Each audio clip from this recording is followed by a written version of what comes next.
जो जैसी आपके पास केस आए, मैं आपके तवज्जुह से वालिदैन को बताना चाहूँगा कि सिर्फ एक गुमशुदगी की FIR ना कटाया करें। अगर आपकी छोटी उम्र की नाबालगा या बालिग बच्ची गायब होती है घर से, तो फ़ौरन मुतल्लिका मजिस्ट्रेट के पास जाके इंजंक्शन भी लिया करें कि कोई उसका निकाह ना पढ़ा सके, ताकि मामला बिगड़ने से पहले समझ। हज़रात, जैसे कि आप सभी जानते हैं कि इसमें बहुत अच्छी पॉइंट की तरफ लेकर जा रहे हैं जिब्रान नासिर इस केस को, जहां पर MLO की बात की जाए तो MLO के हवाले से भी वो कोशिश में है, कभी हाई कोर्ट जाते हैं कभी कहीं जाते हुए दिखाई दे रहे हैं कि किसी तरीके से इस माइनर सी बच्ची को, जो माइनर एज की बच्ची है, उसे उसके वालिदैन के हवाले किया जाए। और उन्होंने बहुत अच्छे पॉइंट्स भी कहे कि जब भी इस तरह का कोई वाक़या किसी के साथ भी पहली बात होता है तो किस तरह से एक्शन ले, क्या रजिस्टर करवाए और किस तरह से करवाए, वो सबसे लाजमी है। तो आपको यहाँ बताएंगे और सुनवाएंगे अपने मुख्तलिफ़ रिपोर्टर्स से भी कि आखिर वो क्या कहते हैं, उनकी क्या राय है इस केस में और अब की क्या रिपोर्ट हैं, क्योंकि ये केस काफ़ी ज़्यादा कॉम्प्लिकेटेड होता चला जाता है। लेकिन जब जिब्रान नासिर अच्छे दलाइल और दूसरे बातों को सामने लाते हैं और इक़रार हसन भी इनकी हवाले से कुछ वीडियोज़ और कुछ लेन देन का अमल शो करते हैं, तो इससे ये वाज़ेह होता है कि ये लोग किस कदर करप्ट हैं और सिर्फ पैसे बटोरने के लिए ये सारे काम हो रहे हैं। अब तो इनकी सुलह की तरफ ज़्यादा तवज्जो है। ज़हीर जो है अपनी टेम्प्रेरी बेल की तरफ तवज्जो कर रहा है, क्योंकि वो चाहता नहीं है कि ये सॉल्व हो।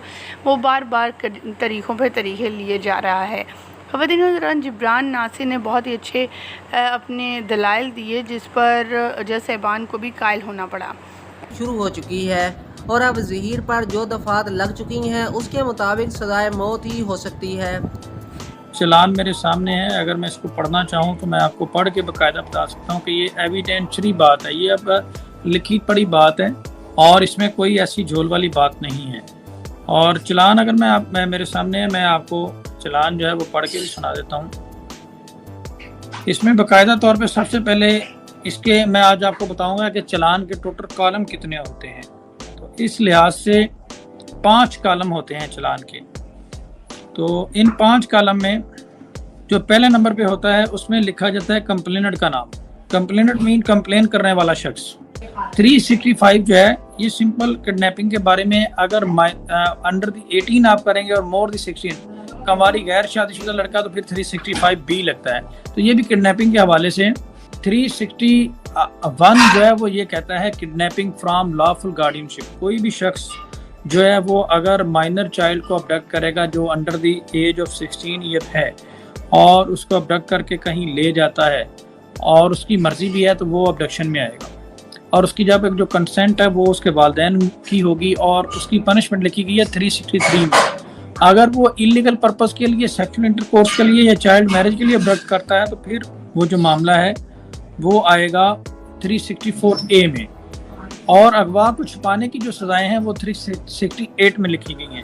इसी तरह से आगे अगर मज़ीद हम थोड़ा इसमें करें, इसमें तमाम तर जो ऑफेंसेस जो एक ज़रूरी किस्म के ऑफेंसेस थे वो ऐड कर लिए गए हैं। और ये जो मुल्ज़मान हैं ये किसी सूरत इनकी बचने की गुंजाइश नहीं है। चलान मेरे सामने है। चलान का जो खाना नंबर 1 है, जो कॉलम नंबर 1 है, उसमें लिखा जाता है कंप्लेनेंट का नाम सैयद मेहदी अली काज़मी। उस पर कॉलम नंबर 2 में वो लोग लिखे जाते हैं जो बेगुनाह हैं। वो होते हैं जो बेगुनाह हैं और जो फ़रार हैं। तो 6 लोग अभी तक फ़रार हैं। उनके नाम क्या क्या हैं? नंबर 1 पे है नूर मनीर, जो ज़हीर की वालदा है, जो पुलिस को मतलूब है। नंबर 2 पे है मोहम्मद वसीम। वसीम कौन है? ये एक वकील है जिसने बालाकोट में बच्ची को पनाह दी थी।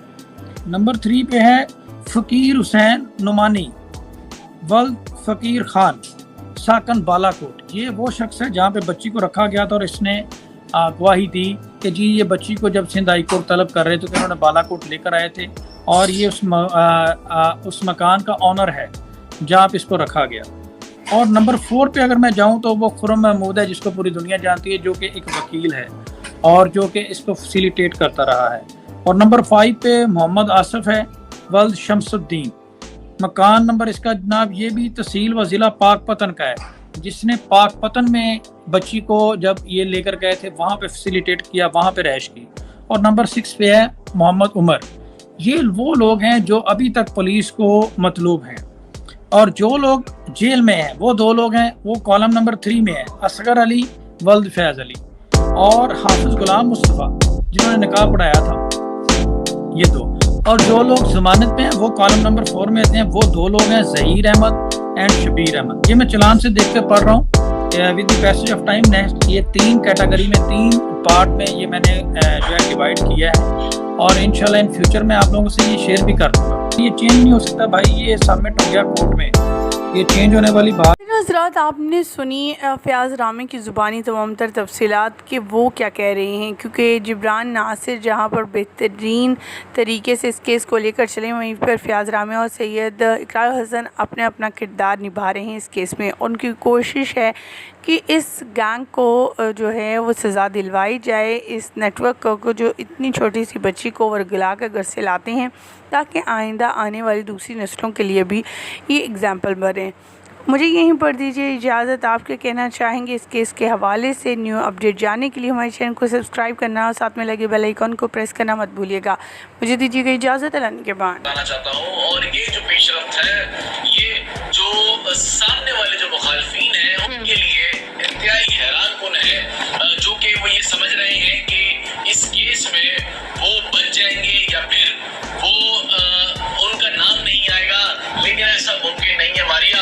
मैं आपको बताता चलूँ मारिया कि जो चालान जमा हुआ है, उस चालान में जो लोग मफरूर हैं उनको उनके मफरूर होने पर उनके खिलाफ जो है वो वारंट निकलेंगे, और वारंट के बाद जो इन्वेस्टिगेशन ऑफिसर है वो अपनी रिपोर्ट अदालत में जमा कराएंगे कि आया उन्होंने इन अफराद को गिरफ्तार किया है या नहीं किया। उन गिरफ्तार में कौन कौन है?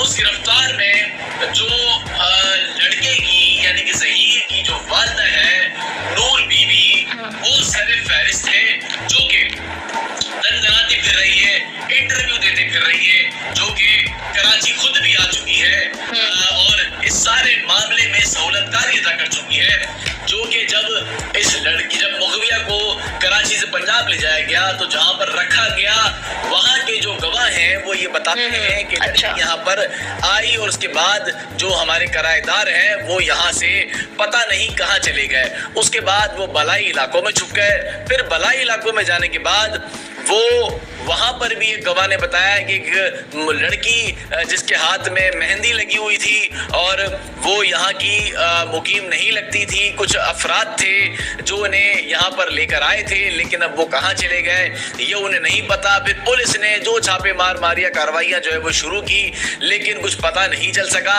लेकिन तकनीकी बुनियाद पे जब पुलिस को ये मालूम हुआ कि वो कहाँ पर है और किसके साथ है, तो पुलिस ने फिर एक वसीम नामी शख्स को जो है वो पकड़ा, और उसको जब पकड़ा तो कुछ वकला जो थे वो उसके साथ जो है वो आए और उन्होंने बताया कि नहीं जी इनका कोई ताल्लुक नहीं है।